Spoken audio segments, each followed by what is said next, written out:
week was relatively calm in the markets, dare we say a touch uneventful.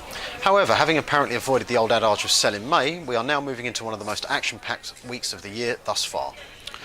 From the UK, we get valuable measures of the economy in the form of manufacturing production data on Monday, average earnings the following day, and the all-important inflation data known as the Consumer Price Index on Wednesday.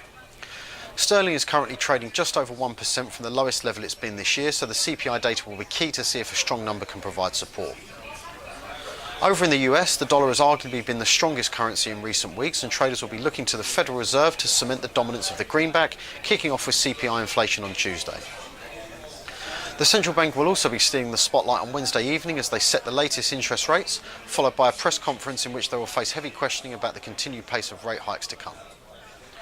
Moving over to Asia, where China will publish their latest GDP figures in the early hours of Wednesday morning, the release is well known to impact the markets as China is the largest consumer of construction metals in the world.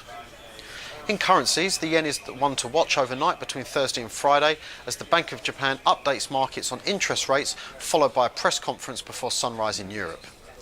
If you follow the European markets, then the end of the week is all about yourself. The Swiss National Bank is due to make an announcement on interest rates at a press conference on Thursday, so keep your eyes on the Swiss franc during the morning. The afternoon sees a switch in focus to the euro as the European Central Bank also announced their latest interest rates, and this will be followed by their potentially more influential monetary policy statement and then a press conference in the early evening. The heavily monitored Eurozone CPI data is due on Friday morning at 10 AM, rounding up the week in Europe.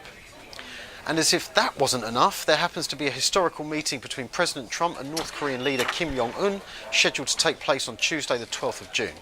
Will we see a press-pleasing handshake between the leaders, or will they fall out of bed over sanctions on the nuclear disarmament? It's fair to say there's something for everyone this week, and no doubt traders across the globe will be glued to their platforms throughout. For more information, check our week ahead for economic calendar and company diary. Thanks very much.